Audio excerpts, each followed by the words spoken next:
Olá, meus queridos, a paz do Senhor Jesus. Hoje, mais um devocional, mais uma leitura, uma sequência de leitura bíblica no nosso plano de leitura da Bíblia em 6 meses. Dessa feita, no quarto dia, nós fizemos uma leitura que foi do capítulo 22 até o capítulo de número 28. Lembrando que no capítulo de número 22, Deus manda Abraão matar o seu filho Isaque. E nesse capítulo, Deus testa a fé de Abraão e ele vai até o seu limite. E antes que ele imolasse o seu filho, Deus diz para ele: não faças tal ao menino, porque agora eu sei que você teme a mim. Após este episódio, acontece no capítulo de número 23 que Sara morre. Sara morre, Abraão chora, compra um pedaço de terra e a enterra. No capítulo de número 24, Abraão manda os seus servos buscar. Abraão faz a Damasceno, Eliezer, jurar para ele que não vai pegar nenhuma mulher das filhas do povo da terra, nenhum cananeu, nenhum eteu, nenhum jebuseu. Ao chegar nas terras dos seus parentes, dos parentes de Abraão, ele encontra-se com Rebeca, isso está registrado no capítulo de número 24, versículo 15. E ele havia feito uma prova com Deus, ele pediu com muita sensibilidade para que Deus lhe desse caminho direito. E ao chegar lá, ele diz: olha, a moça que eu assim pedi água e ela der água a mim e aos meus camelos, é essa mesmo a escolhida de Deus. Isso mostra que quando estamos numa situação de dúvida, a gente com muita humildade podemos pedir a Deus para que Ele nos dê uma direção e podemos fazer prova do Senhor. Assim como Gideão fez prova diante da incerteza de que Deus iria abençoar sua vida para livrar Israel das mãos do inimigo. Ainda no capítulo número 24, Rebeca, ela após ser, a partir do versículo 58, a gente vê isso, após ela ser questionada sobre os seus pais, se ela iria com aquele moço para aquele casamento arranjado que já havia sido confirmado por Deus, ela então diz que iria sim, e assim ela foi.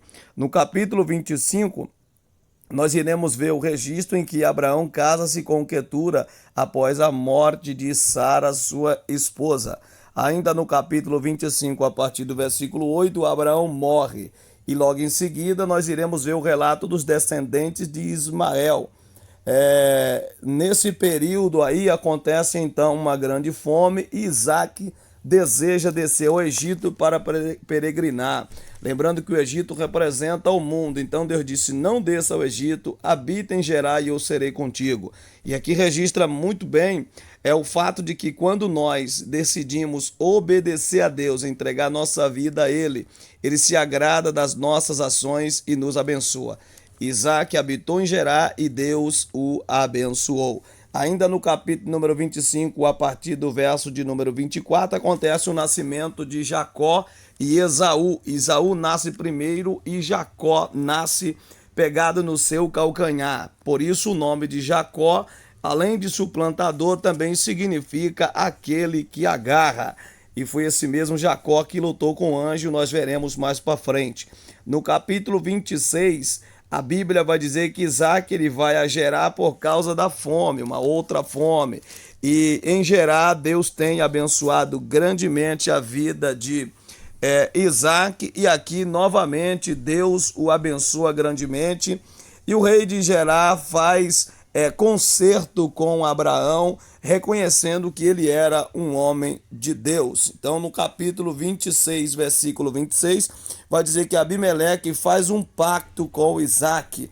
O capítulo de número 27 diz que Isaque manda Esaú fazer um guisado, porque ele está velho, ele já está prestes a morrer, e ele vai fazer o guisado. Só que enquanto Esaú vai ao campo para fazer o guisado, a Bíblia vai dizer que Rebeca convida Jacó e manda Jacó se preparar, vestir uma roupa de Esaú e coloca os pelos de uma ovelha sobre o seu corpo para convencer Isaque que ele é Esaú, para que ele obtenha a bênção da primogenitura. Ainda nesse capítulo, no versículo de número 30, Esaú retorna. Quando Esaú retorna, ele percebe que não há mais nenhuma bênção porque Jacó tomou a sua bênção. E aí então a gente vai ver que o nome de Jacó, uma das razões por que chama Jacó, é que é de suplantador, mas na verdade quem fez todo o arrumado foi a sua mãe. Então vale a pena lembrar que Deus não precisa de ajuda. Deus abençoaria Jacó de qualquer forma, porque no seu nascimento ele já havia avisado para Rebeca que dentro do seu ventre estaria duas nações e que o menor mandaria no maior. Então, no capítulo de número 28, Isaac manda Jacó a Padã Arã, porque Esaú quer matá-lo. Esaú faz um juramento dizendo o seguinte: olha, eu vou matar, assim que meu pai morrer, eu mato Jacó.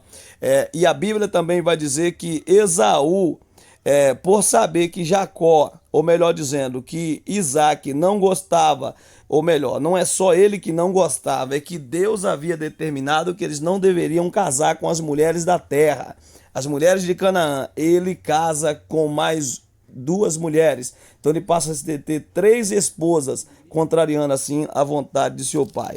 O capítulo de número 10, ou melhor dizendo, o versículo número 10 do capítulo 28, Jacó, ele em direção a Padã Arã, ele deita e coloca uma cabeça sobre na cabeceira, uma pedra, e ele sonha, e nessa visão ele vê anjos subindo e descendo.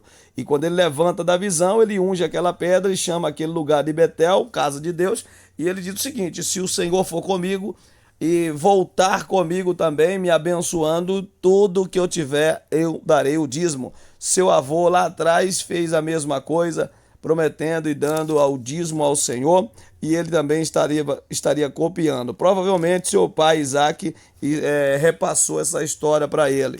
Então ele ungiu essa coluna e foi para Betel. E amanhã nós estaremos dando continuidade à leitura para saber o desfecho do que aconteceu com Jacó em Padã Arã. E assim então finalizamos aí o nosso quarto dia da nossa leitura bíblica em classe, ou melhor dizendo, nosso estudo, né, bíblico, lendo a Bíblia em 6 meses. Hoje foi mais um resumo de 7 capítulos. Que Deus abençoe e fiquem todos com Deus.